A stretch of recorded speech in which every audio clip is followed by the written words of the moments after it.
เมื่อพายุพัดถล่มแคว้นฉีเลือกยืนดูเพื่อนบ้านพังทีละหลังโดยหวังว่าพายุจะปราณีตนแต่เมื่อเหลือพวกเขาเป็นบ้านหลังสุดท้ายพายุแห่งฉินก็กลืนกินพวกเขาโดยแทบไม่ต้องออกแรงรบเลยแม้แต่น้อยถอดรหัสโดย Timeless Epic สนับสนุนเราได้ที่ปุ่มจอยหรือดูสินค้าแนะนำใต้คลิปแล้วมาร่วมเป็นส่วนหนึ่งของมหากาพย์นี้ไปกับเราครับ EP 39 วาระสุดท้ายแคว้นฉีหายนะของการแทงกั๊กและการล่มสลายโดยไร้เสียงรบท่านผู้ฟังครับหากเรากางแผนที่แผ่นดินจีนในยุคจ้านกัวหรือยุครณรัตน์ที่ไฟสงครามลุกโชนแผดเผาไปทั่วทุกหย่อมหญ้าท่ามกลางสีแดงฉานของเลือดและสีดำทะมึนของเท่าฐานแห่งความตายยังมีดินแดนอยู่ผืนหนึ่งทางทิศตะวันออกสุดของแผ่นดินที่ซึ่งลมทะเลพัดพากลิ่นเกลือและกลิ่นอายแห่งความมั่งคั่งมาหล่อเลี้ยงผู้คนดินแดนที่ดูราวกับว่ากงล้อแห่งสงครามและความโหดร้ายได้จงใจละเว้นมันไว้ดินแดนแห่งนั้นคือรัชฉีหรือแคว้นฉีอันยิ่งใหญ่แห่งบูรพาทิพย์ลองหลับตาและจินตนาการถึงเมืองหลวงหลินจือหรือนครลิมจือในสำเนียงแต้จิ๋วดูสิครับในขณะที่รัฐอื่นอย่างเจ้าหรือเว่ยต้องเกณฑ์เด็กหนุ่มอายุ 15-16 ปีไปจับดาบและตายเกลื่อนกาดอยู่ในสมรภูมิเมืองหลวงของรัฐฉีกลับเป็นศูนย์กลางแห่งความเจริญรุ่งเรืองที่สว่างไสวที่สุดในโลกยุคโบราณ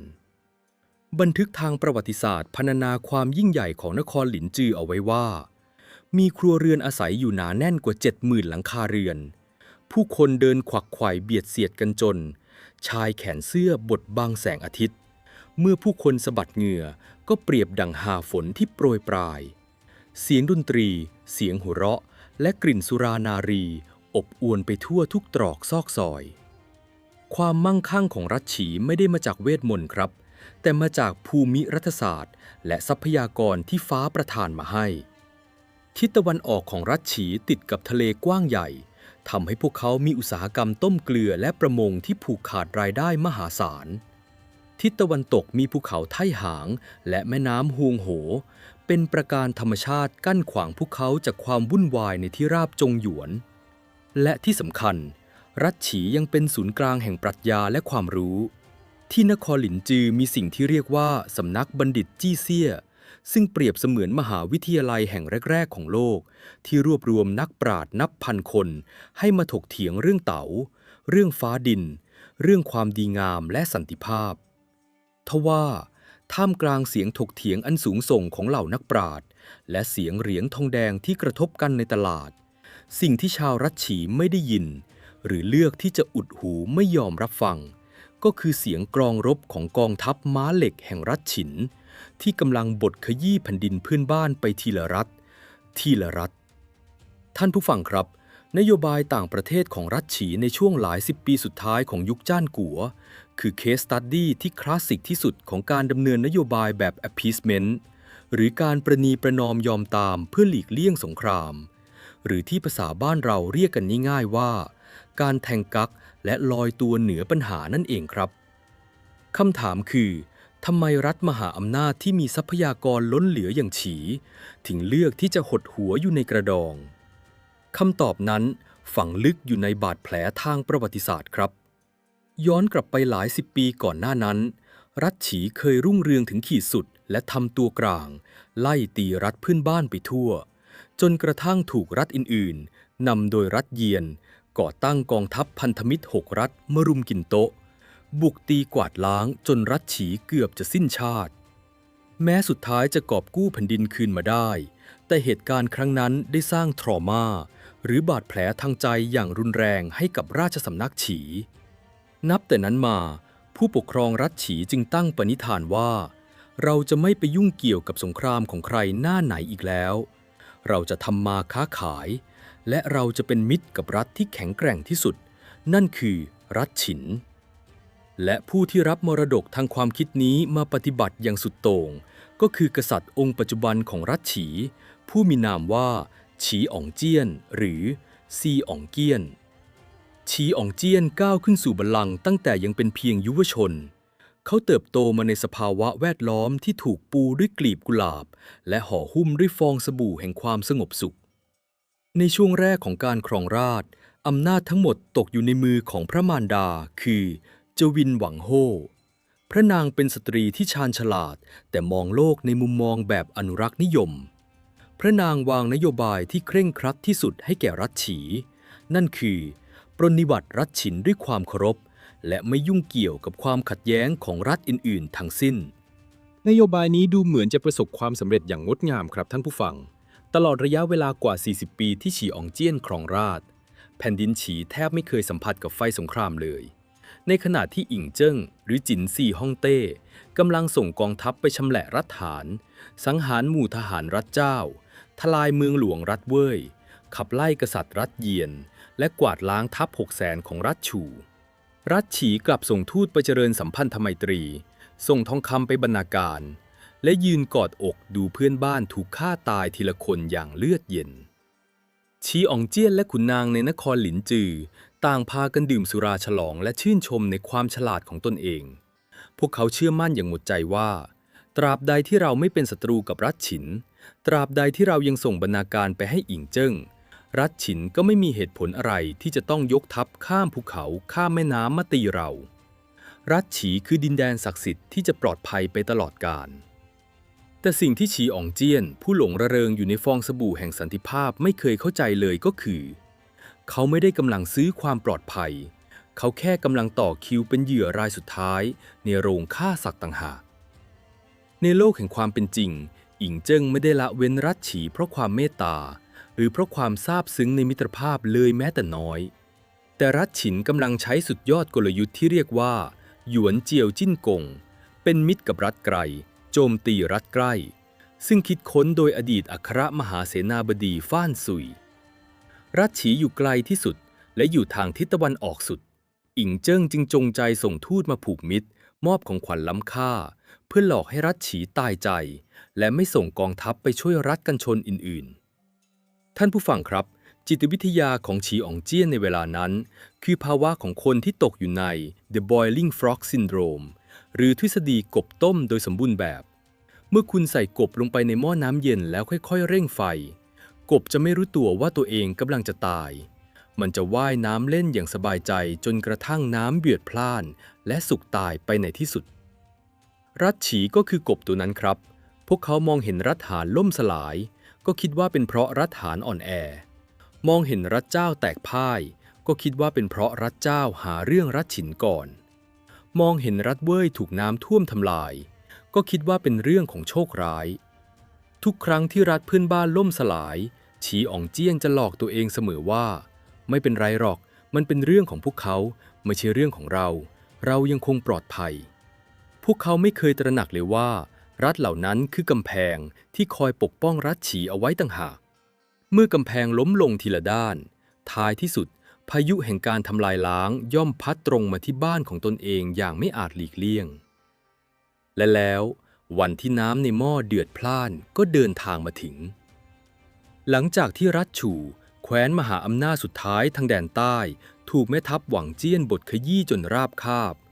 แผ่นดินจงหยวนทั้ง6รัฐบัดนี้ถูกย้อมด้วยสีดำของธงรัฐฉินไปแล้วถึง5ส่วน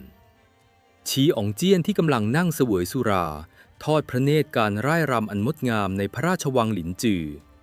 จู่ๆก็พลันรู้สึกถึงความเงียบสงัดที่ผิดปกติมันไม่ใช่ความเงียบแห่งสันติภาพที่เขาคุ้นเคยแต่มันคือความเงียบของป่าช้าความเงียบที่เกิดจากการที่เสียงกลองศึกของเพื่อนบ้านได้เงียบสนิทลงหมดแล้วเมื่อฉีอองเจี้ยนให้ขุนนางกางแผนที่ฉบับล่าสุดออกดูพระองค์ก็ต้องเบิกตากว้างด้วยความหวาดผวาจนจอกสุราหลุดจากพระหัตถ์บัดนี้รอบทิศทางของรัฐฉีไม่มีรัฐกันชนเหลืออยู่อีกต่อไปแล้วทิศเหนือทิศใต้ทิศตะวันตกล้วนถูกโอบล้อมด้วยกองทัพอันเกรียงไกรของรัฐฉินรัฐฉีที่เคยมั่นใจนักหนาว่าตนเองคือผู้รอดชีวิตที่ฉลาดที่สุดบัดนี้กลายเป็นเกาะโดดเดี่ยวที่ถูกล้อมรอบด้วยมหาสมุทรแห่งมฤตยูภาพลวงตาแห่งสันติภาพที่ยาวนานกว่า40ปีแตกสลายลงในพริบตาบูรพาทิตย์ที่หลับไหลอย่างเป็นสุขมาเนิ่นนานบัดนี้ถูกกระชากให้ตื่นขึ้นมาเผ ชิญกับฝันร้ายที่น่าสะพรึงกลัวที่สุดทว่า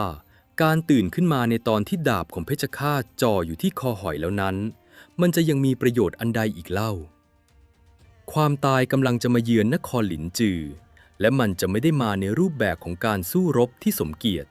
แต่มันจะมาในรูปแบบของการทรยศหักหลังที่เจ็บปวดที่สุด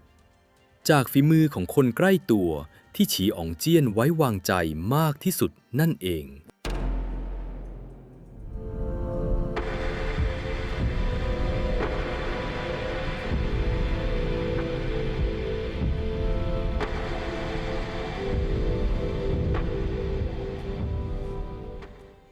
ท่านผู้ฟังครับในโลกของการทำศึกสงครามและการเมืองมีสัจธรรมข้อหนึ่งที่ถูกพิสูจน์มาแล้วนับครั้งไม่ถ้วนตั้งแต่อดีตการจนถึงปัจจุบันนั่นคือป้อมปราการที่แข็งแกร่งที่สุด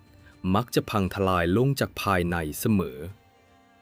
เมื่อรัฐฉินภายใต้การนำของอิงเจิ้งหรือจินซีฮ่องเต้วางแผนที่จะกลืนกินแผ่นดินจงหยวนทั้งหมดพวกเขารู้ดีว่ารัฐฉีหรือแคว้นฉีคือก้างชิ้นใหญ่ที่สุดที่ขวางคออยู่รัฐฉีมีความมั่งคั่งมหาศาลมีเสบียงอาหารอุดมสมบูรณ์และมีทำเลที่ตั้งที่ยากแก่การเข้าตีหากปล่อยให้รัฐฉีตื่นรู้และส่งกองทัพไปช่วยรัฐอื่นๆอย่างรัฐเจ้ารัฐเว่ยหรือรัฐหานกองทัพฉินจะต้องเผชิญกับสงครามยืดเยื้อที่อาจสูบเลือดสูบเนื้อจนหมดตัวดังนั้นสุดยอดกุนซือแห่งรัฐฉินจึงได้คิดค้นอาวุธทำลายล้างที่มีอานุภาพร้ายแรงกว่าหน้าไม้พันจินร้ายกาจกว่าทหารม้าเกราะหนักและเงียบเชียบเสียจนเหยื่อไม่ทันรู้ตัวว่ากำลังถูกสังหารอาวุธชนิดนั้นไม่ได้ทำมาจากเหล็กกล้าแต่มันทำมาจากทองคำครับและเป้าหมายของอาวุธชิ้นนี้ไม่ใช่กำแพงเมืองหลินจือแต่เป็นจิตใจที่เต็มไปด้วยกิเลสของชายผู้หนึ่งผู้ซึ่งกุมอำนาจสูงสุดในราชสำนักฉีรองจากกษัตริย์ชายผู้นั้นมีนามว่าโฮ่เซิ่งหรือที่ท่านผู้ฟังอาจคุ้นเคยในสำเนียงแต้จิ๋วว่ามหาอุปราชโฮ่เซิ่งโฮ่เซิ่งไม่ใช่ขุนนางธรรมดาครับเขาเป็นพระญาติสายตรงเป็นน้องชายของพระมารดาแห่งฉีอ๋องเจี้ยนหลังจากที่พระมารดาสิ้นพระชนอำนาจในการบริหารราชการแผ่นดินแทบทั้งหมดก็ตกมาอยู่ในมือของโฮ่เซิ่งฉีอ๋องเจี้ยนผู้มีนิสัยอ่อนแอและรักความสบายส่งมอบความไว้วางใจให้กับผู้เป็นน้าชายอย่างหมดหัวใจโฮ่เซิ่งจึงเปรียบเสมือนนายกรัฐมนตรีผู้มีอำนาจเบ็ดเสร็จเด็ดขาดเป็นผู้คัดกรองข้อมูลทุกอย่างก่อนที่จะถึงพระกันของกษัตริย์อิงเจิ้งและเครือข่ายสายลับของรัฐฉินมองเห็นช่องโหว่ขนาดมหึมาในตัวโฮ่เซิ่งพวกเขามองทะลุเสื้อคลุมผ้าไหมราคาแพงและท่าทีอันสูงส่งของมหาอุปราชผู้นี้และพบกับความจริงที่น่ารังเกียจว่าโฮ่เซิ่งเป็นคนฉลาดที่เห็นแก่ตัวอย่างร้ายกาจเขารักความมั่งคั่งและอำนาจส่วนตัวมากกว่าความอยู่รอดของแผ่นดินเกิดปฏิบัติการซื้อชาติจึงเริ่มต้นขึ้นในเงามืดของนครหลิงจือท่านผู้ฟังลองจินตนาการถึงค่ำคืนหนึ่งที่ฝนตกพรำๆบรรยากาศรอบคฤหาสน์อันโออาของโฮ่เซิ่งเงียบสงัดมีเพียงเสียงเม็ดฝนกระทบหลังคากระเบื้องเคลือบรถม้าปริศนาที่ไม่มีตราสัญลักษณ์ใดๆค่อยๆเคลื่อนตัวเข้ามาจอดที่ประตูหลังคฤหาสน์บุรุษลึกลับในชุดคลุมสีเข้มก้าวลงจากรถพร้อมกับหีบไม้เนื้อแข็งที่ถูกหามตามเข้าไปในห้องหนังสือส่วนตัวของมหาอุปราชเมื่อฝาหีบถูกเปิดออกแสงสีเหลืองอร่ามของทองคำบริสุทธิ์และอัญมณีล้ำค่าก็สาดส่องกระทบใบหน้าของโฮ่เซิ่งจนดวงตาของเขาเบิกกว้างทรัพย์สมบัติเหล่านี้มีมูลค่ามหาศาลเกินกว่าที่ขุนนางผู้หนึ่งจะหาได้ทั้งชีวิตบุรุษลึกลับผู้นั้นคือสายลับระดับสูงที่อิงเจิ้งส่งมาเขาไม่ได้มาพร้อมกับคำขู่ฆ่าแต่มาพร้อมกับรอยยิ้มและคำหวานที่อาบยาพิษมหาอุปราชโฮ่เซิ่งผู้ยิ่งใหญ่ทูตลับแห่งฉินด้วยน้ำเสียงนอบน้อมต้าหวางแห่งแคว้นฉินของข้าน้อยทรงชื่นชมในสติปัญญาและวิสัยทัศน์ของท่านยิ่งนักพระองค์ทรงฝากทรัพย์สินเล็กๆน้อยๆเหล่านี้มาเพื่อแสดงความคารวะและทรงมีพระราชสารฝากมาถึงท่านเพียงข้อเดียวโฮ่เซิ่งละสายตาจากทองคำสูดลมหายใจเข้าลึกๆข้อเสนออันใดต้าหวางทรงปรารถนาเพียงสันติภาพรัฐฉินและรัฐฉีอยู่ห่างไกลกันดุจเหนือและใต้เราไม่มีความจำเป็นต้องเป็นศัตรูกัน สงครามที่เกิดขึ้นในจงหยวนเป็นเพราะรัฐเจ้าและรัฐเว่ยดื้อรั้นไม่รู้จักที่ต่ำที่สูงขอเพียงมหาอุปราชช่วยเป็นธุระกราบทูลฉีอ๋องเจี้ยนให้ดำรงความเป็นกลางไม่ส่งทหารไปช่วยรัฐพวกนั้นรัฐฉินขอสาบานต่อฟ้าดินว่าเราจะเป็นมิตรกับรัฐฉีตลอดไปและทองคำเหล่านี้จะถูกส่งมายังคฤหาสน์ของท่านทุกๆฤดูกาลตราบเท่าที่ท่านยังคงกุมอำนาจอยู่ท่านผู้ฟังครับในวินาทีนั้นจิตวิทยาของคนละโมกได้ทำงานอย่างสมบูรณ์แบบโฮเซิงไม่ได้มองว่านี่คือสินบนเพื่อขายชาติแต่เขากำลังหลอกตัวเองด้วยอัตตาอีโกของความเป็นนักการเมืองเขาคิดในใจว่ารัฐฉินที่เกรียงไกรยังต้องมาสยบแทบเท้าข้าต้องส่งสวยให้ข้าคือผู้กุมชะตาของสองมหาอำนาจการตกลงรับทองคำในคืนนั้นจึงเป็นการลงนามในสัญญาขายวิญญาณที่จะนำพารัฐฉีไปสู่ขุมนรกในอีกไม่กี่ปีข้างหน้านับตั้งแต่วันนั้นโฮเซิงก็กลายเป็นตัวหมากที่ทรงพลังที่สุดของรัฐฉินที่แฝงตัวอยู่ในราชสำนักฉีเขาเริ่มปฏิบัติการทำลายล้างรัฐฉีจากภายในอย่างเป็นระบบและแยบยลที่สุดอย่างแรกที่โฮเซิงทำคือการสร้าง Echo Chamber หรือห้องเสียงสะท้อนแห่งความหลอกลวงรอบตัวฉีอ๋องเจี้ยนเมื่อทูตจากรัฐเจ้าหรือรัฐเว่ยบุกป่าฝ่าดงมาถึงนครหลินจือเพื่อขอความช่วยเหลือทางทหารโฮเซิงจะกราบทูลฉีอ๋องเจี้ยนด้วยใบหน้าที่เต็มไปด้วยความหวังดีว่าต้าหวางทรงอย่าได้หลงกลพวกมันพะยะค่ะรัฐเหล่านั้นกำลังจะตายพวกมันแค่อยากลากรัฐฉีของเราลงไปในหลุมศพด้วยหากเราส่งทหารไปช่วยเราก็จะกลายเป็นศัตรูกับรัฐฉินและความสงบสุขกว่า40 ปีของเราก็จะพังทลายลงต้าหวางทรงปรีชายิ่งนักที่ทรงเลือกนโยบายความเป็นกลางปล่อยให้สุนัขกัดกันเองเถิดพะยะค่ะเราชาวยืนอยู่บนภูเขาดูเสือกัดกันย่อมปลอดภัยที่สุดฉีอ๋องเจี้ยนผู้หวาดกลัวสงครามเป็นทุนเดิมเมื่อได้ยินคำปรึกษาที่ตรงกับใจของตนเองก็ยิ่งเชื่อมั่นทรงปฏิเสธการให้ความช่วยเหลือทุกรูปแบบปล่อยให้รัฐพันธมิตรถูกกองทัพฉินบดขยี้ไปทีละรัฐละรัฐแต่นั่นยังไม่เลวร้ายเท่ากับปฏิบัติการขั้นที่2ของโฮเซิงครับนั่นคือการตอนอำนาจทางทหารของรัฐฉีตัวเองในฐานะมหาอุปราชโฮเซิงรู้ดีว่าหากกองทัพฉีแข็งแกร่งวันหนึ่งอาจมีแม่ทัพที่รักชาติลุกขึ้นมาทำรัฐประหารหรือบังคับให้กษัตริย์ทำสงครามเขาจึงใช้อำนาจที่มีตัดงบประมาณของกองทัพไม่มีการบำรุงรักษาอาวุธไม่มีการซ้อมรบอ้างว่าบ้านเมืองสงบสุขจะเอาเงินไปละลายกับกองทัพทำไมนำเงินมาสร้างพระราชวังและจัดงานเลี้ยงดีกว่าแม่ทัพในกองคนใดที่กล้าลุกขึ้นมาท้วงติ่งหรือเตือนภัยคุกคามจากรัฐฉินจะถูกโฮเซิงยัดข้อหากบฏหรือผู้ยุยงให้เกิดสงครามแล้วสั่งปลดเนรเทศหรือแม้กระทั่งประหารชีวิตท่านผู้ฟังครับนี่ไม่ใช่แค่ความละโมบส่วนตัวของคนเพียงคนเดียวแต่มันได้สร้างวัฒนธรรมการเมืองที่เน่าเฟะทั่วทั้งราชสำนักรัฐฉีมั่งคั่งและสบายมานานจนเกิดภาวะอัตตาองค์กรสูงขุนนางต่างหลงระเริงในความร่ำรวยแข่งขันกันประจบสอพลอและเสพสุขจนลืมวิชาทหารไปเสียสิ้นพวกเขาดื้อรั้นที่จะเชื่อว่าเรามีเงินเรามีทองรัฐฉินไม่มีวันบุกเราหรอกทั้งที่ในโลกแห่งความเป็นจริงมันคือตรรกะที่ไร้เหตุผลที่สุดความประมาทและความหลงตัวเองนี่แหละครับคืออาวุธที่น่ากลัวยิ่งกว่าดาบเพราะมันกำลังฆ่าคนทั้งรัฐฉีให้ตายจากภายในตั้งแต่ยังไม่ทันได้เริ่มรบขุนนางตงฉินและปัญญาชนในสำนักจี้เซี่ยหลายคนมองเห็นหายนะที่กำลังคลืบคลานเข้ามา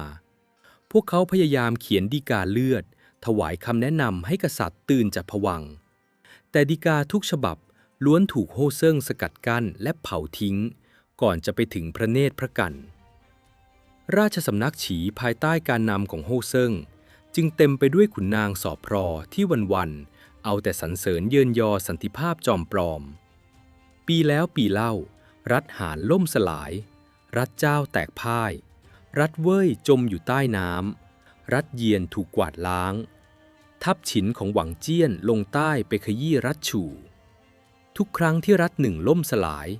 คฤหาสน์ของโฮเซิงก็จะมีหีบทองคำและสาวงามจากรัฐฉินส่งมาเพิ่มพูนความมั่งคั่งให้เขามากขึ้นเรื่อยๆโฮเซิงเสวยสุขอยู่บนกองเงินกองทองดื่มด่ำกับอำนาจล้นฟ้าโดยไม่สนใจเลยว่าแผ่นดินที่เขาเหยียบย่ำอยู่กำลังถูกตัดขาดออกจากโลกภายนอกอย่างสมบูรณ์ท่านผู้ฟังครับหากเรามองในมุมของการเมืององค์กรหรือ corporate politics โฮเซิงก็คือตัวแทนของผู้บริหารระดับสูงที่เห็นแก่ KPI ส่วนตัวและโบนัสระยะสั้นจนยอมขายความลับและทำลายความสามารถในการแข่งขันของบริษัทตัวเองเขาทำให้กษัตริย์ตาบอดทำให้ทหารหูหนวกและทำให้ประชาชนหลงระเริงนี่คือความน่ากลัวของการทุจริตเชิงนโยบายครับมันไม่ได้ขโมยเงินจากคลังหลวงอย่างโจ่งแจ้งแต่มันขโมยอนาคตและความอยู่รอดของคนทั้งชาติไปขายให้กับศัตรูเมื่อพายุแห่งฉินพัดทำลายมหาอำนาจทั้ง5จนราบเป็นหน้ากรองแล้วอิงเจิ้งก็ไม่จำเป็นต้องส่งทองคำมาให้โฮ่เซิ่งอีกต่อไปประโยชน์ของคนขายชาติได้หมดลงแล้วรัฐฉีที่เคยเป็นมหาอำนาจอันดับหนึ่งในบุรพาทิศบัดนี้กลายเป็นเพียงพยัคฆ์ชราที่ถูกถอดเขี้ยวเล็บไม่มีพันธมิตร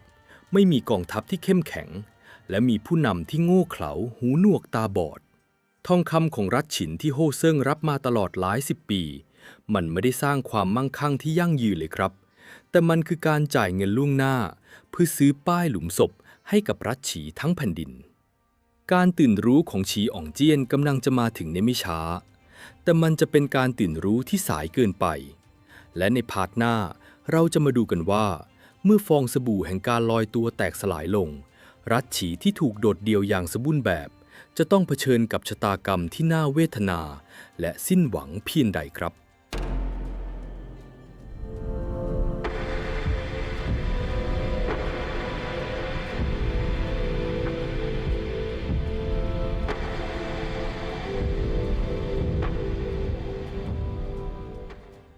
ท่านผู้ฟังครับในโลกแห่งความเป็นจริงความเงียบสงัดมักจะน่ากลัวกว่าเสียงกำปนาตของระเบิดเสมอโดยเฉพาะอย่างยิ่งเมื่อมันเป็นความเงียบที่ตามหลังพายุบุหงาแห่งการฆ่าฟันและคุณรู้ดีว่าคุณคือเป้าหมายรายต่อไป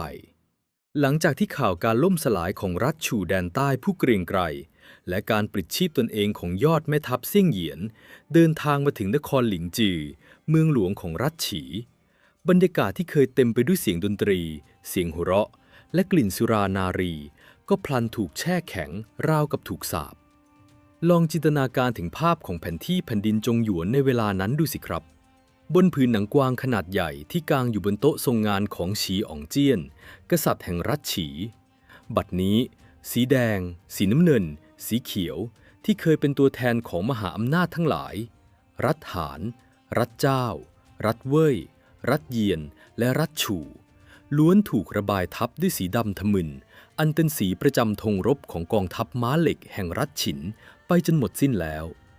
เหลือเพียงจุดสีเล็กๆเพียงจุดเดียวทางทิศตะวันออกสุดของแผ่นดินที่ยังคงดิ้นรนเปล่งประกายอย่างริบหรี่นั่นคือรัฐฉีอ่องเจี้ยนสุดตัวลงบนพระเก้าอี้ด้วยแข้งขาที่สั่นเทา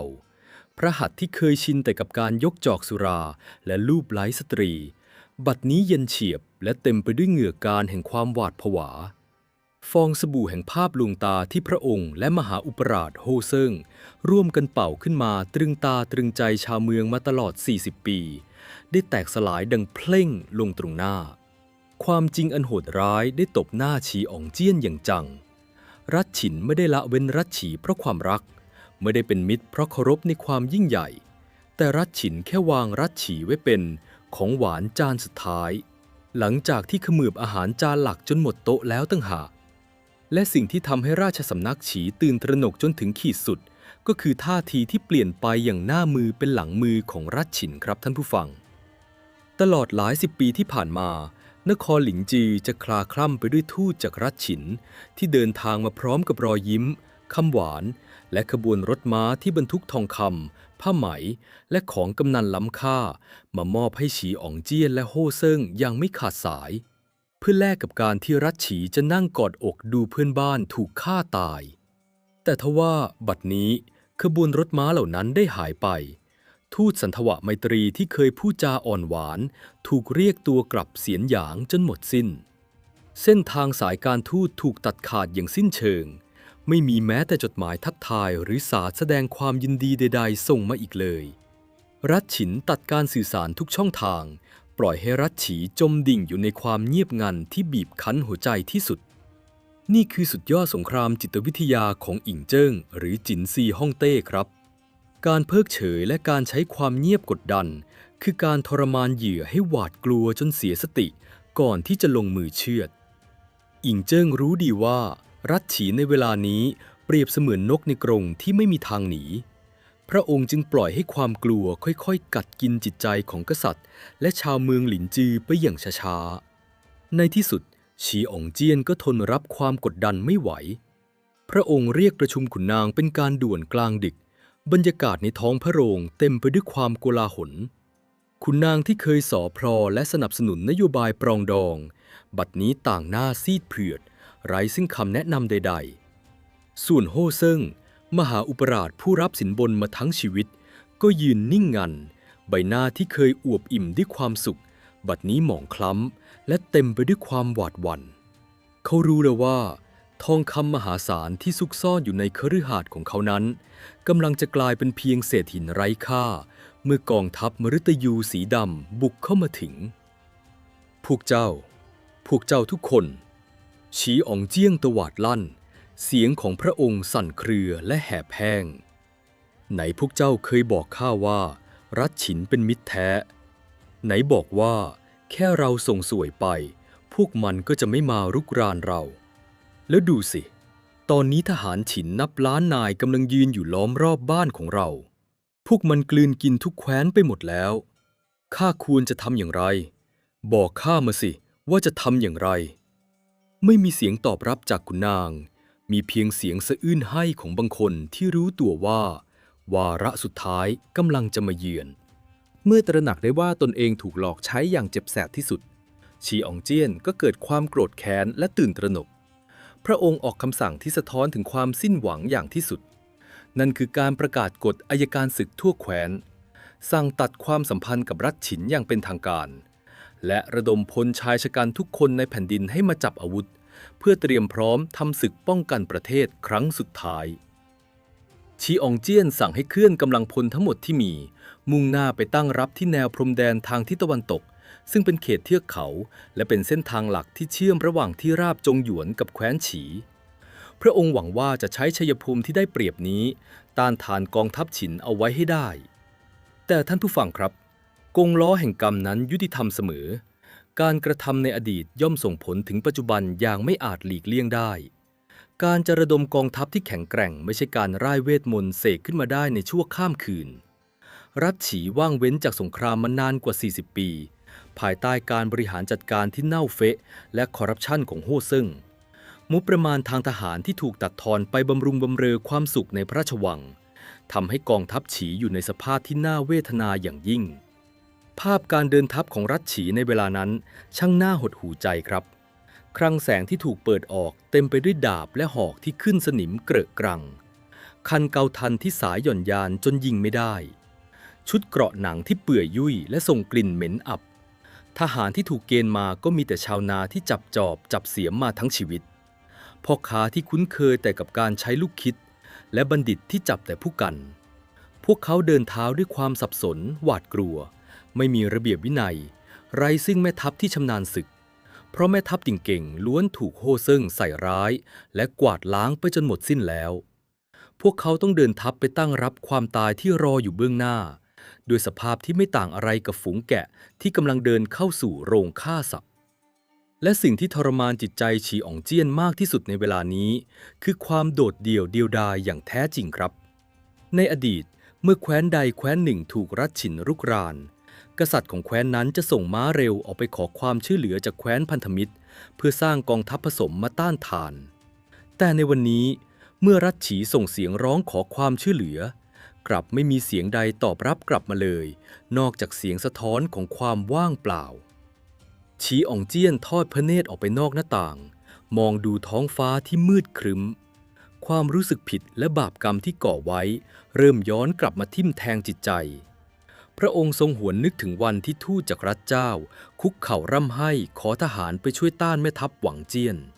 พระองค์ปฏิเสธทรงนึกถึงวันที่ทูตจากรัฐเว่ยมาอ้อนวอนขอเสบียงอาหารตอนที่เมืองหลวงถูกน้ำท่วมพระองค์ก็เมินเฉย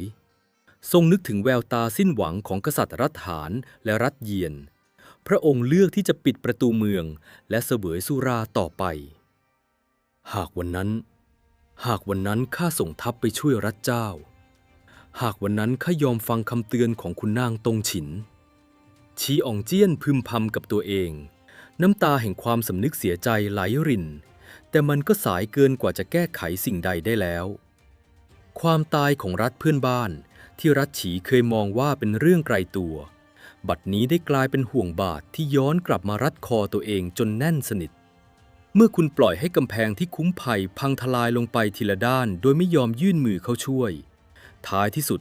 เมื่อลมพายุพัดมาถึงตัวคุณก็จะไม่มีกำแพงใดเหลืออยู่เพื่อปกป้องคุณอีกต่อไปกองทัพรัฐฉีที่อ่อนแอและไร้ขวัญกำลังใจถูกส่งไปปักหลักตั้งค่ายอยู่ที่แนวชายแดนทางทิศตะวันตกทุกคนเตรียมพร้อมรับมือกับการบุกทะลวงของกองทัพม้าเหล็กแห่งฉินพวกเขาจ้องมองไปที่ขอบฟ้าทุกวันรอคอยเสียงกลองศึกและธงรบสีดำที่จะปรากฏขึ้นด้วยความหวาดผวาแต่ทว่าวันแล้ววันเล่าผ่านไปสัปดาห์แล้วสัปดาห์เล่าล่วงเลยกองทัพฉินก็ยังไม่ปรากฏตัวที่ชายแดนตะวันตกไม่มีแม้แต่เงาของทหารม้าสอดแนมไม่มีฝุ่นควันที่ลอยขึ้นจากขบวนทัพความว่างเปล่านี้สร้างความมึนงงและตึงเครียดให้กับแนวป้องกันของรัฐฉีเป็นอย่างมากพวกเขาตั้งป้อมรอรับการโจมตีจากทิศตะวันตกอย่างแน่นหนาที่สุดโดยที่ไม่รู้ตัวเลยว่าสุดยอดขุนศึกแห่งรัฐฉินไม่ได้คิดจะใช้ประตูหน้าในการเข้าบ้านแต่มันกำลังจะเจาะทะลวงลงมาจากหลังคาแบบสายฟ้าแลบในขณะที่รัฐฉีกำลังทุ่มกำลังทั้งหมดไปกระจุกตัวอยู่ทางตะวันตกทางตอนเหนือของรัฐฉีซึ่งมีพรมแดนติดกับอดีตรัฐเยียนที่ปัจจุบันกลายเป็นดินแดนของรัฐฉินไปแล้วกำลังเกิดความเคลื่อนไหวที่เงียบเชียบแต่ทรงพลังที่สุดทัพม้าเกราะเบาที่เคลื่อนที่เร็วที่สุดในประวัติศาสตร์กำลังเตรียมการบุกทะลวงจุดบอดที่รัฐฉีคาดไม่ถึงผู้ที่นำทัพในครั้งนี้ไม่ใช่ยอดแม่ทัพเท่าหวังเจี้ยนผู้บดขยี้รัฐฉู่แต่เป็นสายเลือดมังกรของเขายอดขุนศึกรุ่นใหม่ผู้มีวิสัยทัศน์กว้างไกลและรวดเร็วดุจพายุนามของเขาคือหวังเปิ่นอัศนีบาทจากแดนเหนือกำลังจะฟาดฟันลงกลางใจเมืองหลวงของรัฐฉีบทสรุปของการแทงกักและการนิ่งเฉยกำลังจะถูกพิพากษาด้วยคมดาบของหวังเปิ่นในพาร์ทหน้าครับท่านผู้ฟัง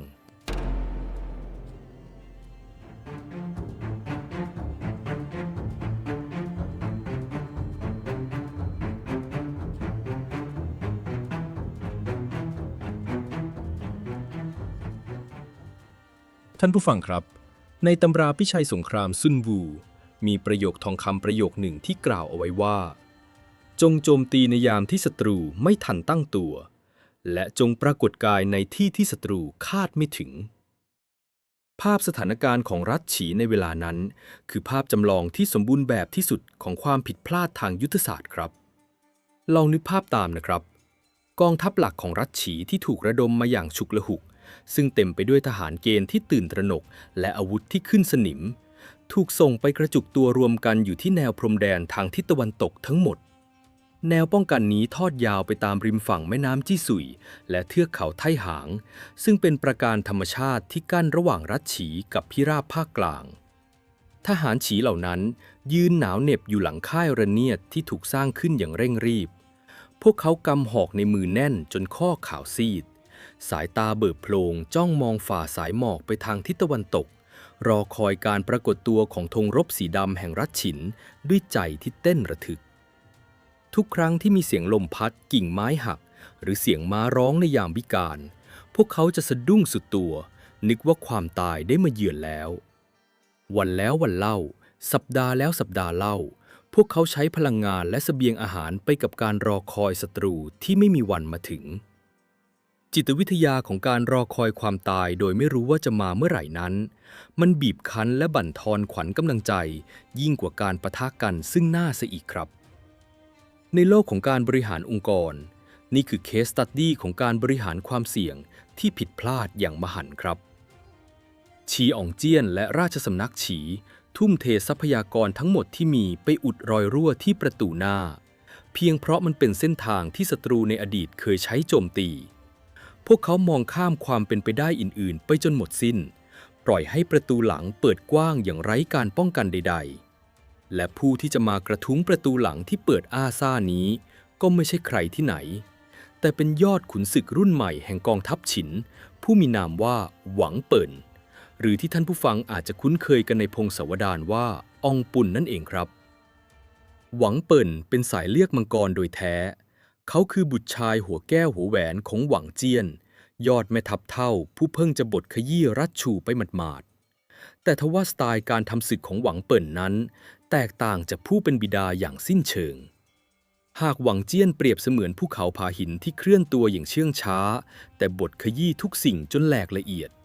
หวังเปิ่นก็เปรียบเสมือนสายฟ้าฟาดหรืออัศนีบาทที่รวดเร็วดุดันและไร้ความปราณีในขณะที่ฉีอ่องเจี้ยนกำลังส่งทหารไปเฝ้าประตูหน้าทางทิศตะวันตกหวังเปิ่นเพิ่งจะเสร็จสิ้นภารกิจอันยิ่งใหญ่ทางทิศเหนือครับเขาเพิ่งนำทัพม้าเหล็กกวาดล้างรัฐเยียนจนสิ้นซากและไล่ล่าจับกุมตัวเจ้าเจียกษัตริย์องค์สุดท้ายของรัฐเจ้าที่หนีไปตั้งตัวอยู่ที่เมืองใต้ได้สำเร็จผลงานเหล่านี้ทำให้หวังเปิ่นกำลังอยู่ในจุดพีคสูงสุดทหารของเขากำลังฮึกเหิมอย่างเต็มที่ม้าศึกทุกตัวกระหายชัยชนะเมื่ออิงเจิ้งเจ้าแผ่นดินแห่งฉินส่งราชองค์การลับมาถึงค่ายทัพของหวังเปิ่นที่ดินแดนทางเหนือสั่งให้เขาเผด็จศึกรัฐฉีเป็นรัฐสุดท้ายหวังเปิ่นกางแผนที่ออกดูและเพียงแค่ปลายตามองเขาก็มองทะลุถึงจุดบอดขนาดมหึมาของแคว้นฉีได้ในทันทีราชสำนักฉีช่างโง่เขลานักหวังเปิ่นแค่นเสียงหัวเราะในลำคอขณะใช้ปลายดาบชี้ลงไปบนแผนที่พวกมันคิดว่าต้าฉินจะบุกเข้าทางทิศตะวันตกซึ่งต้องข้ามแม่น้ำและฝ่าแนวเขาพวกมันถึงได้เททหารทั้งหมดไปกองรวมกันอยู่ที่นั่นพวกมันลืมไปแล้วหรืออย่างไรว่าบัดนี้ดินแดนทางเหนือของพวกมันซึ่งก็คืออดีตรัฐเยียนได้ตกเป็นของต้าฉินโดยสมบูรณ์แล้วใช่แล้วครับท่านผู้ฟังในอดีตรัฐฉีไม่เคยต้องกังวลพรมแดนทางทิศเหนือเลยเพราะมีรัฐเยียนเป็นรัฐกันชนที่อ่อนแอขวางกั้นอยู่แต่บัดนี้รัฐเยียนถูกลบชื่อออกจากแผนที่ไปแล้วพรมแดนตอนเหนือของรัฐฉีจึงเชื่อมต่อกับกองทัพอันเกรียงไกรของหวังเปิ่นโดยตรงและที่สำคัญที่สุดแนวพรมแดนด้านเหนือของรัฐฉีนั้นราบเรียบไร้ซึ่งประการธรรมชาติที่แข็งแกร่งและไร้ซึ่งทหารคุ้มกันแม้แต่คนเดียวนี่คือสุดยอดกลยุทธ์การตลบหลังที่งดงามที่สุดในประวัติศาสตร์ยุคจ้านกัวหวังเปิ่นไม่รอช้าเขาออกคำสั่งให้ทัพม้าเกราะเบาหลายหมื่นนายซึ่งเป็นทัพที่เคลื่อนที่ได้รวดเร็วที่สุดในยุคนั้นทิ้งสัมภาระหนักทั้งหมดพกพาไปเพียงเสบียงแห้งและอาวุธที่จำเป็นอาศัยจังหวะที่ราชสำนักฉีกำลังตาบอดและหูหนวกหวังเปิ่นนำทัพม้าพุ่งทะยานลงใต้ดุจพายุบุกหงาทะลวงข้ามพรมแดนทิศเหนือของรัฐฉีอย่างเงียบเชียบและรวดเร็วที่สุดท่านผู้ฟังลองจินตนาการถึงภาพของทัพม้าฉินนับหมื่นนายควบตะบึงฝ่าลมหนาวลงมาจากแดนเหนือเสียงกีบเท้าม้ากระทบพื้นดินดังกึกก้องประดุจเสียงกลองมฤตยูธงรบสีดำทะมึนโบกสะบัดแวกอากาศทหารฉินเหล่านี้เพิ่งผ่านการเข็นฆ่ามาอย่างโชคโชนดวงตาของพวกเขาเยือกเย็นและกระหายเลือดพวกเขาไม่ได้หยุดพักไม่ได้ตั้งค่ายล้อมเมืองหน้าด่านเล็กๆให้เสียเวลาแต่พวกเขาใช้วิธีสงครามสายฟ้าแลบพุ่งเป้าทะลวงลึกเข้าไปในใจกลางแผ่นดินฉีมุ่งตรงสู่หัวใจของศัตรูนั่นคือนครหลินจือเมืองแล้วเมืองเล่าทางตอนเหนือของรัฐฉีที่ทัพของหวังเปิ่นควบม้าผ่านต่างตกอยู่ในความโกลาหลและตื่นตระหนกสุดขีดเจ้าเมืองและขุนนางท้องถิ่นที่คุ้นเคยแต่กับความสงบสุขมาหลายสิบปีเมื่อตื่นขึ้นมาเห็นคลื่นทหารม้าเกราะดำอยู่หน้าประตูเมืองพวกเขาก็ทำอะไรไม่ถูก บางเมืองยอมเปิดประตูจำนนโดยไม่คิดจะสู้บางเมืองเจ้าเมืองก็เก็บข้าวของหนีเอาตัวรอดทิ้งให้ชาวบ้านต้องเผชิญชะตากรรมอย่างโดดเดี่ยวทัพของหวังเปิ่นจึงรุกคืบเข้าสู่ส่วนลึกของรัฐฉีได้เร็วยิ่งกว่าไฟลามทุ่งโดยแทบจะไม่สูญเสียทหารเลยแม้แต่นายเดียวลองจินตนาการถึงความรู้สึกของชาวเมืองและขุนนางแคว้นฉีดูสิครับตลอดชีวิตของพวกเขาทิศเหนือคือพรมแดนที่สงบสุขที่สุดมาตลอดแต่เช้าวันนั้นเมื่อพวกเขางัวเงียตื่นขึ้นมากลับพบว่าวันสิ้นโลกได้มาเคาะอยู่ที่ประตูหลังบ้านแล้วความตื่นตระหนกมันพุ่งทะลุขีดจำกัดไม่มีการเตรียมตัวไม่มีการจับอาวุธมีแต่เสียงกรีดร้องและภาพของม้าเหล็กสีดำที่พุ่งทะลวงเข้ามาตัดขั้วหัวใจการบุกแบบสายฟ้าแลบของหวังเปิ่นในครั้งนี้มันสร้างความกลัวที่ฝังรากลึกและรุนแรงยิ่งกว่าการค่อยๆถูกรุกคืบจากด้านหน้าที่ตั้งรับไว้หลายร้อยเท่าเพราะมันทำลายความหวังทั้งหมดให้แหลกสลายลงภายในเสี้ยววินาทีในขณะเดียวกันณนครหลินจือเมืองหลวงอันโอ้อาและมั่งคั่งที่สุดในบูรพาทิศฉีอ๋องเจี้ยนและมหาอุปราชโฮ่เซิงยังคงนั่งรอฟังข่าวการปะทะจากชายแดนตะวันตกด้วยความกระวนกระวายใจพวกเขาหารู้ไม่ว่ามัจจุราชไม่ได้เคาะประตูหน้าแต่มันกำลังปีนหน้าต่างเข้ามาและจ่อดาบอยู่ที่หลังคอของพวกเขาแล้วและแล้วในเช้าวันหนึ่งที่หมอกลงจากทหารยามบนกำแพงเมืองหลินจือฝั่งทิศเหนือก็สังเกตเห็นความผิดปกติบางอย่างตอนแรกมันเป็นเพียงเสียงทุ้มต่ำที่สั่นสะเทือนอยู่ในชั้นบรรยากาศเหมือนเสียงฟ้าร้องที่อยู่ห่างไกลออกไปแต่แล้วเสียงนั้นก็ดังขึ้นเรื่อยๆจนแผ่นดินใต้ฝ่าเท้าของพวกเขาเริ่มสั่นสะเทือนทหารยามพยายามเพ่งมองฝ่าสายหมอกหนาทึบและเมื่อสายหมอกเริ่มจางลงภาพที่ปรากฏเบื้องหน้าก็ทำให้ดวงตาของพวกเขาเบิกกว้างด้วยความสยดสยองจนแทบหยุดหายใจที่เส้นขอบฟ้าทางทิศเหนือไม่ใช่ขบวนพ่อค้าไม่ใช่ชาวบ้านที่หนีภัยแต่มันคือแนวกำแพงเหล็กสีดำทะมึนที่เคลื่อนที่ได้ทัพม้าเกราะดำของรัชฉินนับหมื่นนายเรียงรายสุดลูกหูลูกตายืนตระหง่านอยู่ห่างจากกำแพงเมืองหลินจือเพียงไม่กี่ลี้แสงอาทิตย์ยามเช้าสาดกระทบคมหอกและชุดเกราะส่องประกายเย็นเยียบที่แฝงไปด้วยความตายหวังเปิ่นขุนศึกหนุ่มนั่งอยู่บนหลังม้าศึกตัวใหญ่ทอดสายตามองดูเมืองหลวงที่ยิ่งใหญ่ที่สุดในแผ่นดินด้วยรอยยิ้มเยือกเย็นเขาไม่ได้นำทัพมาเพื่อเจรจาแต่เขานำอวสานมามอบให้รัฐมหาอำนาจแห่งนี้ม้าเร็วควบตะบึงเข้าสู่นครหลินจือนำใบบอกเหตุฉุกเฉินระดับสูงสุดไปถวายแด่ฉีอ๋องเจี้ยนทันทีที่กษัตริย์แห่งรัฐฉีได้ยินคำรายงานว่ากองทัพฉินบุกประชิดกำแพงเมืองด้านเหนือแล้วพระองค์ถึงกับสุดหวบลงจากบัลลังก์มงกุฎกษัตริย์หล่นกลิ้งลงกับพื้นเป็นไปได้อย่างไรชีอองเจี้ยนตะโกนอย่างเสียสติพวกมันมาจากทางเหนือได้อย่างไรทหารของเราอยู่ที่ทิศตะวันตกหมดแล้วไม่ใช่หรือแล้วทหารยามทางเหนือทำไมถึงไม่ส่งข่าวมาเตือนล่วงหน้าบรรดาขุนนางในท้องพระโรงต่างแตกตื่นโกลาหลราวกับผึ้งแตกรังโฮ่เซิงมหาอุปราชผู้ทรยศบัดนี้หน้าซีดเผือดเป็นกระดาษเขารู้แล้วว่ากลยุทธ์การปกปิดข้อมูลและบ่อนทำลายกองทัพที่เขาทำมาตลอดหลายสิบปีบัดนี้ได้ย้อนกลับมาทำลายตัวเขาเองอย่างหมดจดนครหลินจือในเวลานี้ว่างเปล่าไร้ซึ่งทหารปกป้องเปรียบเสมือนสตรีที่ถูกเปลื้องผ้าทอดกายรอรับการชำเราจากกองทัพผู้รุกรานโดยไม่อาจขัดขืนใดๆกองทัพฉีเกือบทั้งหมดไปกระจุกตัวอยู่ไกลถึงชายแดนตะวันตก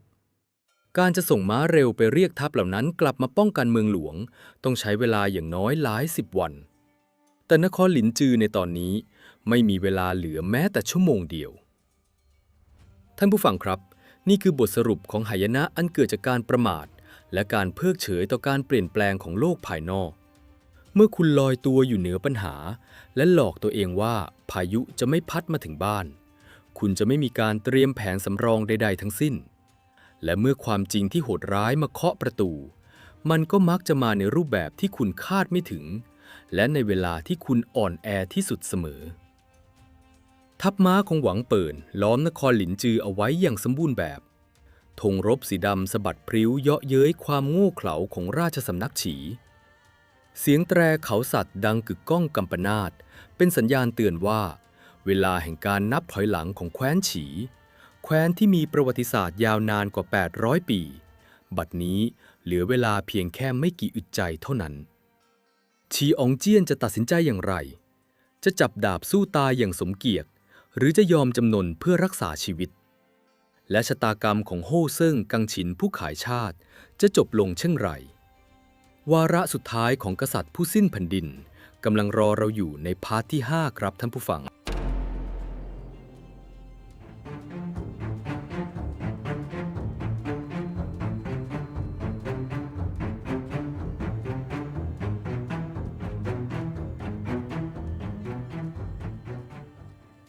ท่านผู้ฟังครับช่วงเวลาที่เลวร้ายที่สุดของมนุษย์ไม่ใช่ตอนที่กำลังต่อสู้ดิ้นรนอยู่ในสมรภูมิที่อาบไปด้วยเลือดหรอกครับแต่มันคือช่วงเวลาที่คุณตระหนักได้อย่างถ่องแท้ว่าทุกสิ่งทุกอย่างที่คุณหลอกตัวเองมาตลอดชีวิตนั้นเป็นเพียงเรื่องโกหกและคุณไม่มีทางหนีรอดจากผลกรรมนั้นได้อีกต่อไปภายในพระราชวังนครหลินจือเมืองหลวงที่เคยสว่างไสวและเต็มไปด้วยเสียงดนตรีแห่งความรื่นเริงบัดนี้ถูกปกคลุมไปด้วยความมืดมิดและเสียงสะอื้นไห้ที่บาดลึกถึงขั้วหัวใจทัพม้าเกราะดำนับหมื่นนายของขุนพลหนุ่มหวังเปิ่นได้ตีวงล้อมกำแพงเมืองทิศเหนือไว้อย่างแน่นหนาประดุจกำแพงเหล็กกล้าไร้ซึ่งช่องโหว่ไร้ซึ่งทางหนีกองทัพหลักของรัฐฉีถูกหลอกให้ไปกระจุกตัวอยู่ไกลถึงชายแดนตะวันตกนครหลินจือในพลาวนี้จึงเป็นเพียงปราสาททรายที่รอเกลียวคลื่นแห่งมฤตยูมากวาดล้างฉีอ๋องเจี้ยนกษัตริย์ผู้ปกครองรัฐฉีมานานกว่า40ปีสุดตัวนั่งอยู่บนพื้นหินอ่อนอันเย็นเฉียบในท้องพระโรงพระพักตร์ที่เคยอวบอิ่มและเต็มไปด้วยความหยิ่งพยองบัดนี้ซูบซีดและเต็มไปด้วยคราบน้ำตาพระองค์ทอดพระเนตรมองไปรอบกายหวังจะหาที่พึ่งพิงสุดท้ายแต่ขุนนางที่เคยส่อพลอและประจบประแจงต่างพากันหลบตาและก้มหน้าหนีไม่มีใครกล้าแม้แต่จะเอ่ยปากเสนอแผนการรบเพราะทุกคนรู้ดีว่าการต่อต้านทัพฉินในเวลานี้มีแต่จะนำมาซึ่งการถูกสังหารหมู่ล้างบางทั้งตระกูลในห้วงเวลาแห่งความสิ้นหวังถึงขีดสุดนั่นเองบุรุษผู้หนึ่งก็ก้าวออกมาเบื้องหน้ากษัตริย์บุรุษผู้เป็นต้นเหตุแห่งหายนะทั้งปวงมหาอุปราชโฮ่เซิ่งโฮ่เซิ่งไม่ได้ก้าวออกมาเพื่อขอสู้ตายเพื่อแผ่นดินครับท่านผู้ฟังแต่เขาก้าวออกมาเพื่อมอบคำโกหกชิ้นสุดท้ายให้กับผู้เป็นหลานชายเขาคุกเข่าลงและกราบทูลด้วยน้ำเสียงที่พยายามดัดให้ดูหนักแน่นและเปี่ยมไปด้วยความหวังดีต้าหวางโปรดทรงระงับความโศกเศร้าเถิดพะยะค่ะแม้กองทัพฉินจะมาประชิดกำแพงเมืองแต่ต้าหวางแห่งแคว้นฉินอิงเจิ้งทรงเป็นผู้มีเมตตาและรักษาสัจจะข้าพระองค์ได้รับการติดต่อเป็นการลับจากทูตฉินว่าหากต้าหวางยอมเปิดประตูเมืองและสวามิภักดิ์แต่โดยดีไม่ให้ทหารฉินต้องหลั่งเลือดรัฐฉินจะพระราชทานดินแดนอันอุดมสมบูรณ์กว้างใหญ่ถึง500 ลี้ให้ต้าหวางได้ปกครองและใช้ชีวิตบั้นปลายอย่างสุขสบายในฐานะเจ้าเมืองขอเพียงต้าหวางทรงยอมถอยเพียงก้าวเดียวรักษาชีวิตของพระองค์และราษฎรเอาไว้เถิดพะยะค่ะท่านผู้ฟังลองคิดดูสิครับนี่คือคำแนะนำที่น่ารังเกียจที่สุดจากปากของกังฉินผู้ขายชาติโฮ่เซิ่งรู้ดีว่าชะตากรรมของตนเองถูกผูกติดอยู่กับชัยชนะของรัฐฉินเขาต้องการให้เมืองหลินจือยอมจำนนโดยเร็วที่สุดเพื่อที่ตัวเขาจะได้เอาความดีความชอบไปเบิกรางวัลเป็นทองคำและตำแหน่งจากอิงเจิ้งและสิ่งที่น่าเศร้าที่สุดก็คือฉีอ๋องเจี้ยนกษัตริย์ผู้ขี้ขลาดและรักตัวกลัวตายกลับเชื่อในคำโกหกนั้นอย่างสนิทใจพระองค์ผู้ไม่เคยจับดาบไม่เคยลิ้มรสความลำบากและไม่เคยเข้าใจถึงความโหดร้ายของการเมืองระหว่างรัฐทรงหลอกตัวเองอีกครั้งว่าการยอมจำนนคือทางออกที่ดีที่สุดในวินาทีที่พระองค์ตัดสินใจยอมจำนนนั้นความขัดแย้งในใจของกษัตริย์ช่างน่าสมเพชยิ่งนักพระองค์พยายามปลอบประโลมจิตวิญญาณอันอ่อนแอของตนเองว่าที่ข้ายอมแพ้ก็เพื่อรักษาชีวิตราษฎร ไม่ให้เกิดการนองเลือดแต่ลึกๆลงไปในก้นบึ้งของหัวใจพระองค์รู้ดีว่านั่นคือข้ออ้างอันจอมปลอมแท้จริงแล้วพระองค์เพียงแค่กลัวตายและโหยหาความสุขสบายที่เคยมี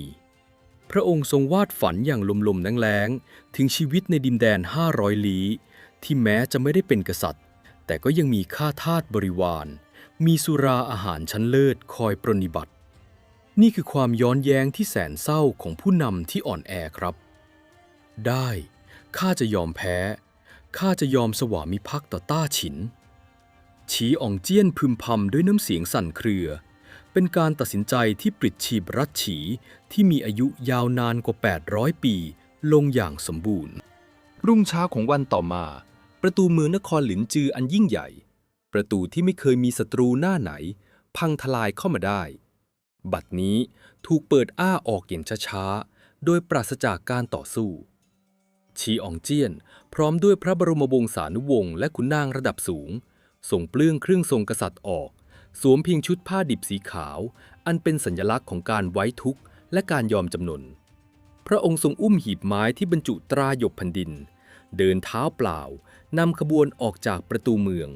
มุ่งหน้าไปคุกเข่าเบื้องหน้าม้าศึกของขุนพลหวังเปิ่นไม่มีเสียงการปะทะด้วยอาวุธไม่มีเสียงกู่ร้องก้องสมรภูมิมีเพียงความเงียบงันที่น่าสมเพชหวังเปิ่นนั่งอยู่บนหลังม้าทอดสายตามองดูกษัตริย์ผู้พ่ายแพ้ด้วยความเย็นชาเขาไม่จำเป็นต้องลงจากหลังม้าเพื่อรับการคารวะด้วยซ้ำขุนพลหนุ่มเพียงแค่สั่งให้ทหารเข้าไปรับตราหยกและควบคุมตัวฉีอ่องเจี้ยนเอาไว้รัฐมหาอำนาจสุดท้ายแห่งบูรพาทิตได้ถูกลบชื่อออกจากประวัติศาสตร์อย่างง่ายดายราวกับเป่าฝุ่นออกจากโต๊ะแต่ทว่าสัจธรรมข้อหนึ่งที่รัฐฉินยึดถือมาโดยตลอดคือคนทรยศ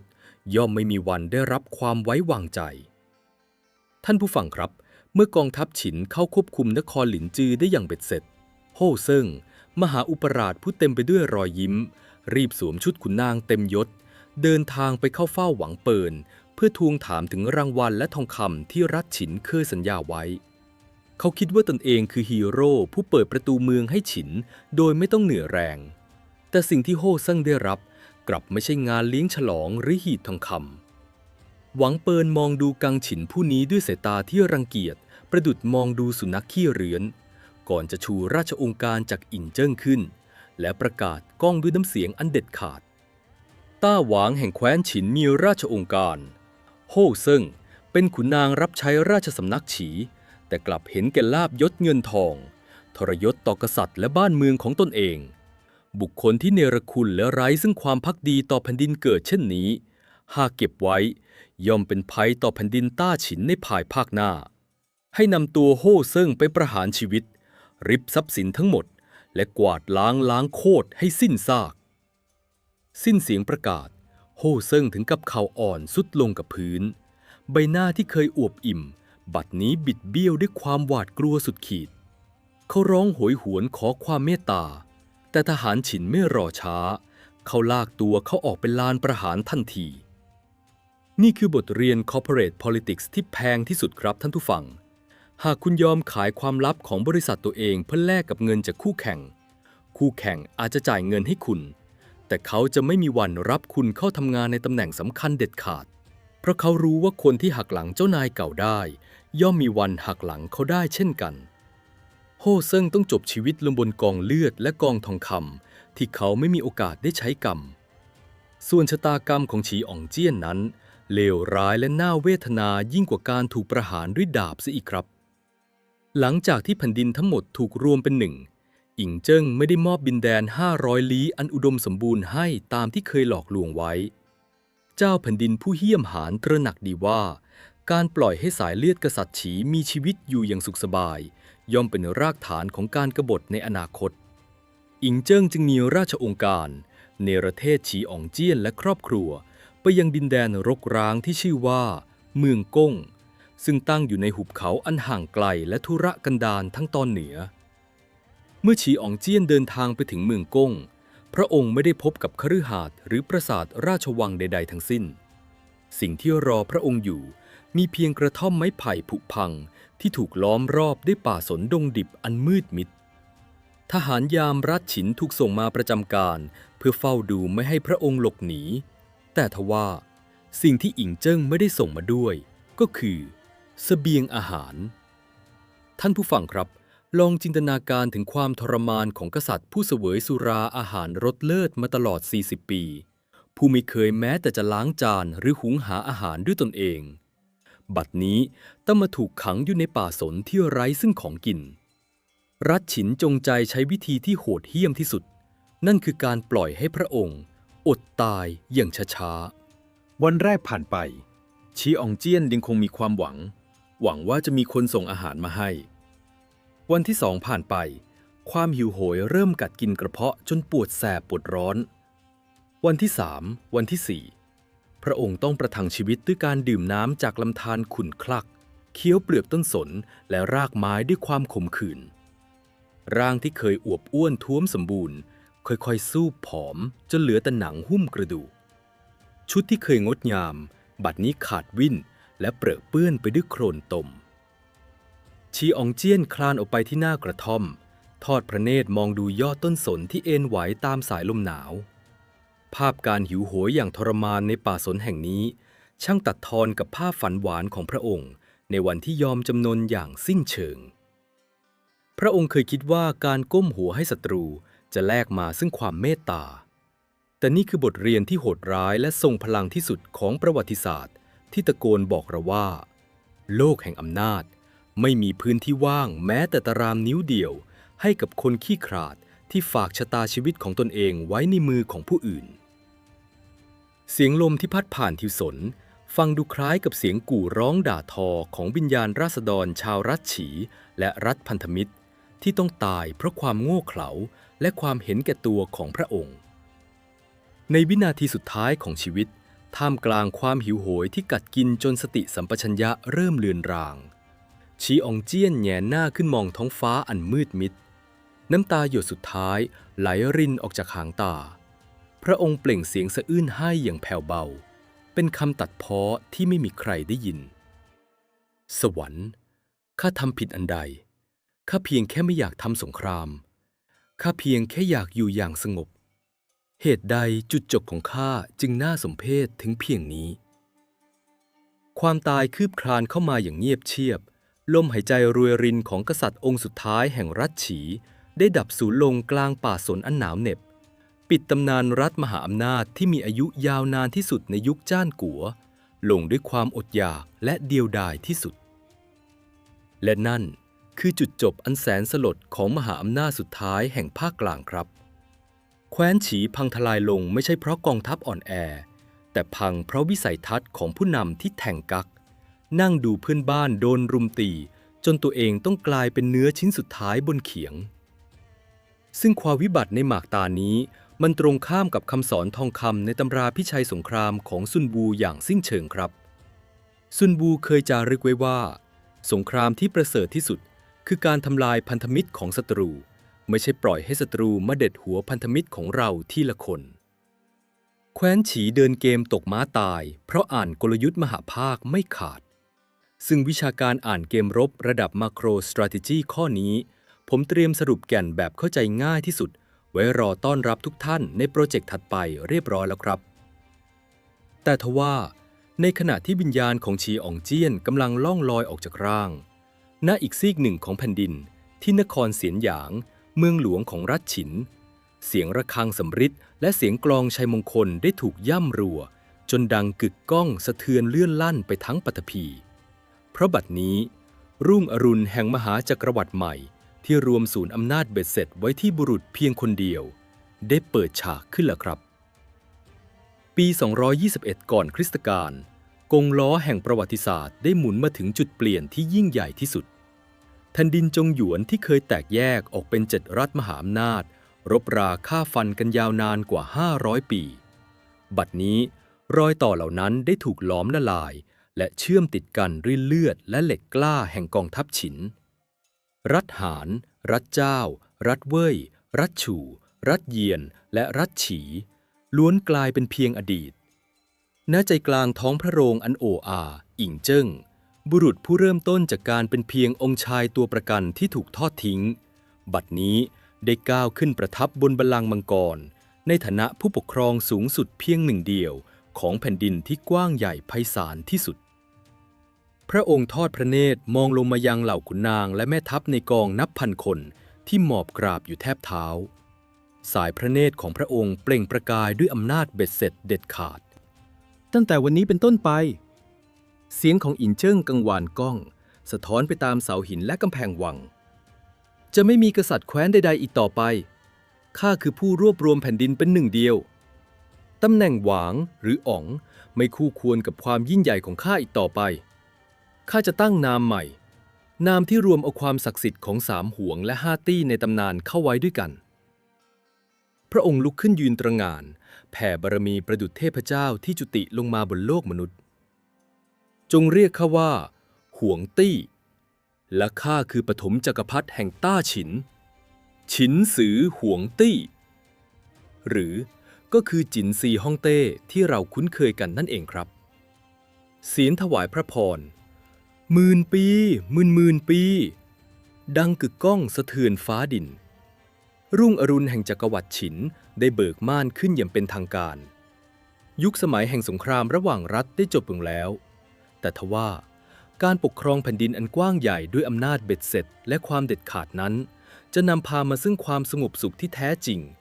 หรือจะเป็นเพียงจุดเริ่มต้นของพายุลูกใหม่ที่รุนแรงกว่าเดิม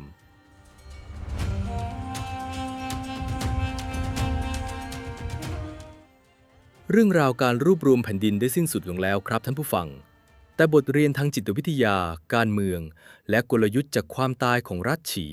ยังคงมีควันหลงที่น่าสนใจยิ่งนักในพาร์ทต่อไปซึ่งเป็น Exclusive Analysis เราจะมาเจาะลึกชำแหละความผิดพลาดของการแทงกักและเพิกเฉยต่อ Systemic Risk ว่าเหตุใดการพยายามลอยตัวเหนือปัญหาจึงมักจะนำไปสู่หายนะที่เลวร้ายที่สุดในโลกแห่งความเป็นจริงบทสรุปแห่งปรัชญาการเอาตัวรอดรอคุณอยู่ครับและก่อนจะเข้าสู่ช่วงถอดรหัสท่านผู้ฟังท่านใดอยากสนับสนุนเราสามารถกดจอยเป็นสมาชิกหรืออุดหนุนสินค้าแนะนำใต้คลิปได้เลยนะครับ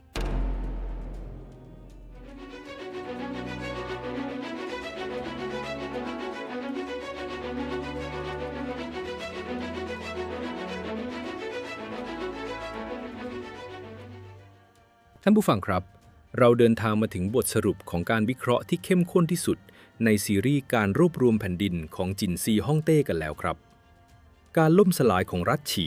ไม่ใช่ความพ่ายแพ้ทางยุทธวิธีทางการทหารแต่อย่างใดเลยครับเพราะแทบจะไม่มีการสู้รบที่ดุเดือดเกิดขึ้นด้วยซ้ำแต่มันคือการฆ่าตัวตายทางยุทธศาสตร์ที่คลาสสิกที่สุดและเป็นบทเรียนราคาแพงที่สุดสำหรับผู้นำองค์กรในทุกยุคทุกสมัยหากเราถอดบริบทของสงครามยุคโบราณออกแล้วสวมแว่นตาของนักบริหารธุรกิจยุคใหม่ลงไปเรื่องราวของแคว้นฉีคือกรณีศึกษาของการพังทลายขององค์กรยักษ์ใหญ่ที่เกิดจากการเพิกเฉยต่อความเสี่ยงเชิงระบบหรือ Systemic Risk และความพยายามที่จะเอาตัวรอดด้วยนโยบายแทงกักลอยตัวอยู่เหนือปัญหาครับเรามาถอดรหัสความตายของแคว้นฉีไปทีละประเด็นกันครับประการแรก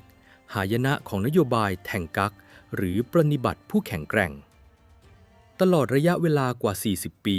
ฉีอ๋องเจี้ยนหรือซีอ๋องเจี้ยนกษัตริย์แห่งรัฐฉี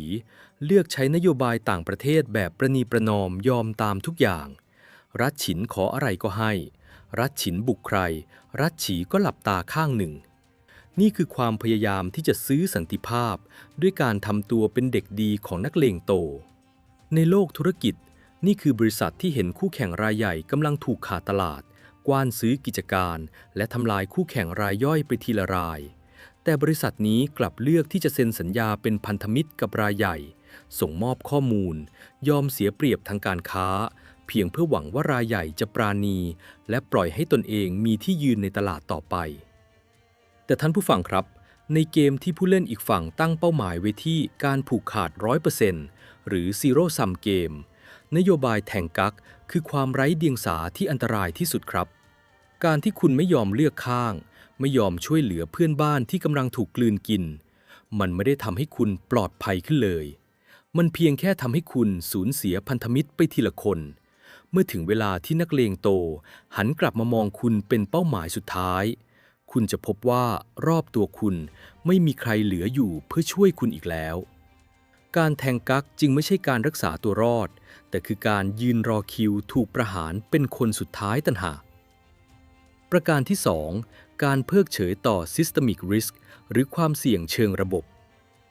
ความผิดพลาดที่ร้ายแรงที่สุดของราชสำนักฉีคือการมองไม่เห็นภาพรวมของระบบนิเวศหรืออีโคซิสเต็มของแผ่นดินจงหยวนฉีอ๋องเจี้ยนมองว่ารัฐหารรัฐเจ้ารักเว่ยรัฐเยียนและรัฐฉู่เป็นเพียงคนอื่นที่อยู่คนละประเทศการล่มสลายของพวกเขาเป็นเพียงความซวยส่วนบุคคลที่ไม่เกี่ยวกับรัฐฉีแต่นี่คือความเข้าใจผิดอย่างมหันต์ครับรัฐเหล่านั้นคือระบบกันชนที่ทำให้ดุลอำนาจของโลกยุคจ้านกัวรักษาสมดุลอยู่ได้เมื่อรัฐหนึ่งล่มสลายดุลอำนาจจะเสียไปและเมื่อรัฐกันชนทั้งหมดพังทลายลงความเสี่ยงที่เคยอยู่ไกลตัวก็กลายมาเป็น Systemic Risk ที่พุ่งตรงเข้ามากระแทกแกนกลางของแคว้นฉีโดยตรงผู้นำองค์กรหลายคนมักตกหลุมพรางนี้ครับเมื่อเห็นซัพพลายเออร์หรือบริษัทคู่ค้าหรือแม้แต่คู่แข่งในอุตสาหกรรมเดียวกันเริ่มล้มหายตายจากไปเพราะการคุกคามรูปแบบใหม่บางคนอาจจะยิ้มกลิ่มและคิดว่าตนเองจะได้ส่วนแบ่งตลาดเพิ่มขึ้นโดยไม่ตระหนักเลยว่านั่นคือสัญญาณเตือนว่าระบบนิเวศของอุตสาหกรรมกำลังจะพังทลายหากระบบพังต่อให้คุณเป็นบริษัทที่แข็งแกร่งที่สุดในระบบคุณก็ไม่อาจอยู่รอดได้รัฐฉีคือตัวอย่างของคนที่รวยที่สุดในหมู่บ้านที่กำลังถูกไฟไหม้ครับสุดท้ายเนินทองและกำแพงสูงก็ไม่อาจกันไฟที่ลามมาถึงหลังคาบ้านได้ประการที่ 3 พิษร้ายของห้องเสียงสะท้อนและผู้บริหารที่ช่อฉนมหาอุปราชโฮเซิ่งหรือโฮเซิ่งคือตัวแทนของ C-Level Executive หรือผู้บริหารระดับสูงที่มีผลประโยชน์ทับซ้อนอย่างรุนแรงเขารับสินบนก้อนโตจากรัฐฉินเพื่อแลกกับการบิดเบือนข้อมูลทั้งหมดที่จะส่งไปถึงกษัตริย์โฮเซิ่งสร้างสิ่งที่เรียกว่า Echo Chamber หรือห้องเสียงสะท้อนรอบตัวฉีอ๋องเจี้ยนเขาคัดกรองเฉพาะข่าวดีข่าวที่กษัตริย์อยากฟังและปิดกั้นรายงานวิกฤตจากชายแดนนี่คืออันตรายขั้นสุดยอดของการบริหารองค์กรครับเมื่อผู้นำสูงสุดถูกห้อมล้อมด้วยคนสอบพลอที่บอกว่าทุกอย่างราบรื่นดีองค์กรนั้นจะสูญเสียภูมิคุ้มกันในการรับมือกับความจริงโฮเซิ่งยอมขายความอยู่รอดระยะยาวของรัฐเพื่อแลกกับความมั่งคั่งระยะสั้นของตนเองเขาสนใจแค่ KPI ส่วนตัวว่าจะได้ทองคำกี่หีบในไตรมาสนี้โดยไม่สนว่าแผ่นดินจะล่มสลายในทศวรรษหน้าผู้นำองค์กรจึงต้องระวังตัวกลางที่คอยคุมข้อมูลข่าวสารให้ดีหากปล่อยให้คนที่มีวาระซ่อนเร้นมาบงการทิศทางของข้อมูลองค์กรก็เปรียบเสมือนคนตาบอดที่ถูกจูงเดินไปสู่หน้าผาครับประการสุดท้ายภาพลวงตาของความสำเร็จในอดีตและการละเลยความสามารถในการแข่งขันรัฐฉีว่างเว้นจากการทำสงครามมา 40 ปีพวกเขาสะสมความมั่งคั่งเป็นศูนย์กลางการค้าและปรัชญาพวกเขาคิดว่าอำนาจละมุนหรือ Soft Power และเงินทองในคลังหลวงจะสามารถเป็นเกราะคุ้มกันภัยได้ตลอดไปแต่ในโลกแห่งการแข่งขันที่โหดร้ายเมื่อถึงคราวที่ต้องเผชิญหน้ากับการใช้อำนาจแข็งหรือ Hard Power อย่างกองทัพม้าเหล็กของขุนพลหนุ่มหวังเปิ่นหรืออองปุ่นรัฐฉีกลับพบว่าทหารของตนเองจับดาบไม่เป็นอาวุธขึ้นสนิมและไม่มีวิสัยทัศน์ในการป้องกันประเทศพวกเขาเตรียมรับมือศัตรูในรูปแบบเดิมๆคือรอด้านทิศตะวันตกแต่ศัตรูกลับใช้นวัตกรรมใหม่ในการทำสงครามคือการบุกแบบสายฟ้าแลบจากพรมแดนด้านเหนือที่ไม่มีใครคาดคิดการปรับตัวไม่ทันการนี้ทำให้รัฐที่ร่ำรวยที่สุดต้องพังทลายลงภายในเวลาเพียงไม่กี่วัน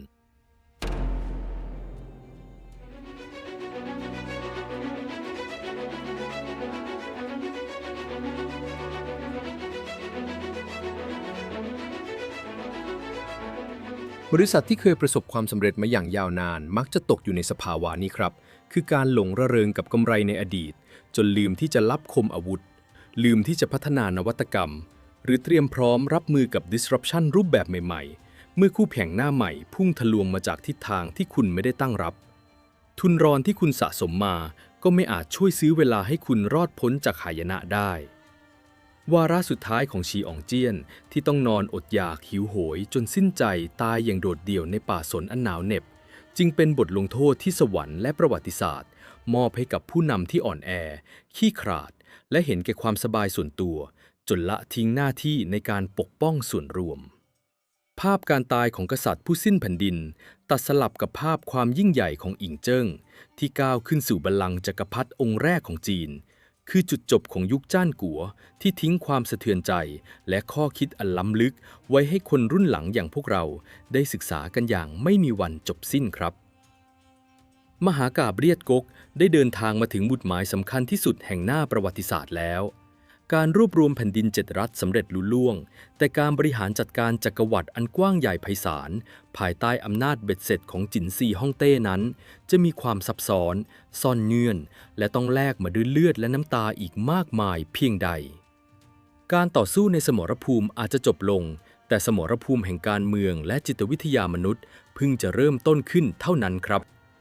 หากท่านต้องการดำดิ่งสู่คัมภีร์ลี้ลับและกลยุทธ์ที่หาอ่านจากที่ไหนไม่ได้สนับสนุนเราได้ที่ปุ่มจอยหรือดูสินค้าแนะนำใต้คลิป